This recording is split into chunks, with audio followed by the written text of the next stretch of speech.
بسم الله الرحمن الرحيم والصلاة والسلام على رسول الله وعلى آله وأصحابه ومن تبعهم بإحسان إلى يوم الدين أما بعد. We give thanks and praise to Allah subhanahu wa ta'ala for giving us the opportunity of praying Salat al-Isha in Jama'ah. For verily those who pray Salat al-Isha in Jama'ah, the Prophet Muhammad sallallahu alayhi wa sallam mentioned that they get half of the night in rewards, as if they've prayed half of the night. For therefore, whoever has prayed Salat al-Isha in Jama'ah, it will be as if he has prayed half of the night in prayer. And whoever has prayed Salat al-Fajr in Jama'ah, it will be as if he has prayed the whole night in prayer.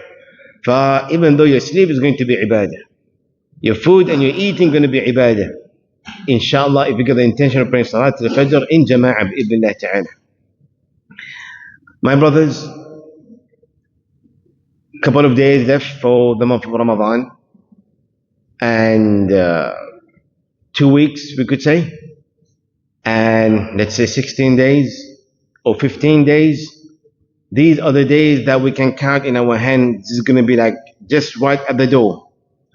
Today or tomorrow we'll be here waiting for Sheikh to say, we have seen the moon, yes or no? Have we seen the moon of Ramadan wala la? And then suddenly we wait for Sheikh to say, have we seen the moon of Eid wala la? But it's very quickly, yes or no? But this is life. This is هذه الحياة. It goes without you noticing until you find yourself in your grave, until you find yourself hearing the trumpet, and then you stand in front of Allah Azza wa Jal. For therefore, these days that we have, the 15 days that we have coming up for Ramadan, we had to make sure that we prepare for it. Last week we spoke about As-Siyam wal-Quran, yes or no? We spoke about that, and we hope that inshallah you are following our brothers over here who are actually putting the clips on the YouTube, and you can follow that from there, bi'idhnillah ta'ala.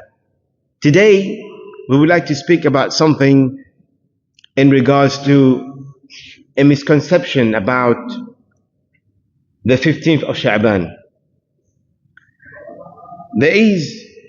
I would like to say something over here before we enter right into the topic. When Allah subhanahu wa ta'ala mentioned in the Quran, اليوم أكملت لكم دينكم وأتممت عليكم نعمتي ورضيت لكم الإسلام دينا. Today I have perfected your religion. And that verse was revealed 2.5 months before the death of the Prophet Muhammad sallallahu alayhi wasallam. By the time the Prophet ﷺ heard this verse, he knew that his time was about to come to an end. Yes or no? I mean, Allah is telling you, today I have perfected your religion. It means, Ya Muhammad, your ajal, your time, your mission is coming to an end. So when Allah is saying that today I have perfected your religion, it means that this religion, nothing can be added and nothing can be subtracted. Done. Perfected. Who am I to go and add into the religion? Do you have any rights to do so? Abadan. When Allah subhanahu wa ta'ala kept mentioning in the Quran, أطيعوا الله وأطيعوا الرسول, obey Allah, obey the Prophet Muhammad sallallahu alaihi wasallam. وما كان لمؤمن ولا مؤمنة إذا قضى الله ورسوله أمرا أن يكون لهم خيارات من أمرهم. You have no rights whatsoever when Allah and the Prophet Muhammad ﷺ have actually ordained something. You have any choice? No choice. وما آتاكم الرسول فخذوه وما نهاكم عنه فانتهوا. What the Prophet Muhammad ﷺ came with, take it. And what he forbade and did not do, stay away from it. My brothers, we need to understand the deen, the religion, is not as per your forefathers. قالوا وجدنا آباءنا. Like how it's mentioned when the Prophet Muhammad used to tell them, what are you worshipping? What will be the answer? We are worshipping these things that we have seen our forefathers worshipping, yes or no? وجدنا آباءنا لها عابدين. We saw our forefathers doing it, that's why we're doing it. our grandfather, our dad, our dada, or pardada, you call it. We find them doing it, that's the reason we do it. We don't do this. A deen is not about your forefathers. A deen is about Quran and the Sunnah according to the fahm, understanding of the early predecessors, Salaf Salih. Alright? Listen to this. Each and every ibadah that we do, we go back to the Quran and the Sunnah. Yes or no? اتفقنا. We agreed. Every ibadah are impermissible to do unless there are evidence by the Quran and the authentic hadith of the Prophet Muhammad sallallahu alaihi wasallam. خلاص. There are many munasabat or many occasions that are there that people have introduced in Islam, such as Al-Isra wal-Mi'raj. It happened. And Nabi sallallahu alaihi wasallam was born, of course. Mawlid al-Nabi. You find people now coming into, in Ramadan, when it comes to Sha'baan, instead of preparing for Ramadan, what are they preparing for? Shab Barat. What is Shab Barat? Nisf Sha'baan. You know what I'm talking about. Well, and Nabi sallallahu alayhi wa sallam, let me tell you something. He prepared himself, which means that he fasted in Sha'baan almost the whole month, except a couple of days at the end he did not fast, in order to make it as something not compulsory, Sha'baan. And Nabi sallallahu alayhi wa sallam did not specify the 15th night of Sha'baan for any special prayers. And Nabi sallallahu alayhi wa sallam did not specify any special ibadah during the day of 15th of Sha'baan. Abadan. He would fast whenever he wants to fast. He will make qiyam whenever he wants to make qiyam. There are many ahadith that has been mentioned in regards to the 15th of Sha'baan. All of them are weak and fabricated. All of them are weak and fabricated. Except one hadith. Except one hadith. What's mentioned that Allah subhanahu wa ta'ala look at the people on the 15th night of Sha'baan and Allah Azza wa Jalla forgive everyone except the mushrik and the mushahin. You've heard this hadith? It is mentioned that in the 15th night of Sha'baan, Allah Azza wa Jalla looked at his ibad, at his slave, and he worshipped everyone except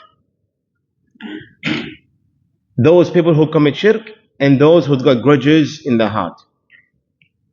Some scholars mention that he wrote about Ibn Majah, and some scholars mention that Sheikh Al-Bani rahimahullah had elevated the hadith Shuwiyya to Hasan. That's the only hadith we can say. But what can we do on the 15th night of Sha'baan or the 15th day of Sha'baan? What do we do? Let's go back to the two sources, Al-Quran wa Sunnah. Yes or no? In the Quran, it doesn't say anything to be done on that day. In the Sunnah, it doesn't say anything. Authentic Sunnah, it doesn't say anything to be done on that night and on that day. The Sahaba did not do anything on that day and that night. The Tabi'een did not do anything on that day and that night.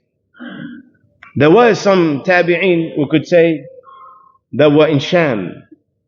There were some Tabi'een in Mecca and Medina, and some Tabi'een in Sham. They were someone who wanted to do something into that night. For the Tabi'in in Mecca and Medina, they were disputing, trying to debate with them, tell them this is something that's not supposed to be done. But therefore, what we need to do is that we carry on normal day and normal night. Because in this night, you will find many people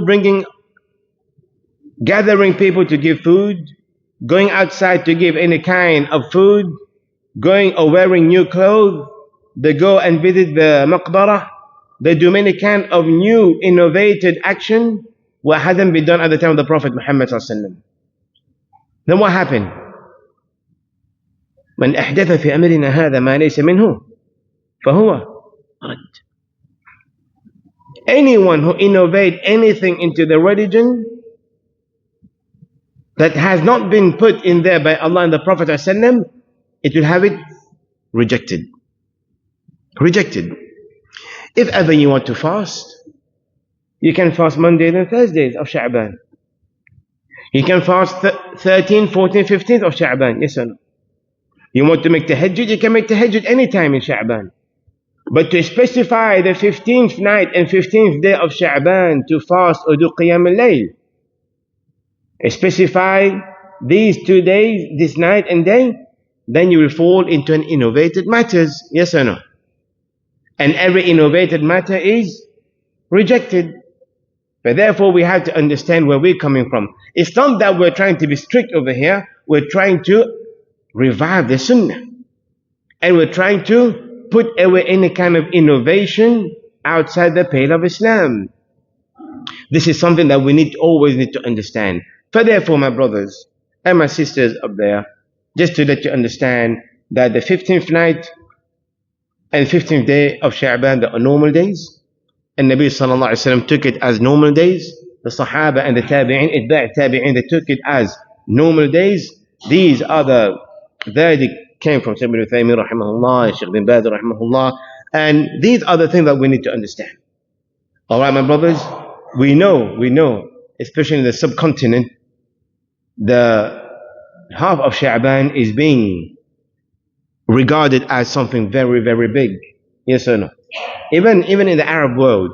So therefore we need to understand, we want to carry on following the Sunnah of the Prophet Muhammad authentically until we meet Allah Azza wa Jal. And the more we follow the Prophet Muhammad the more chance we have for him to make shafa'ah for us on Yawm al-Qiyamah.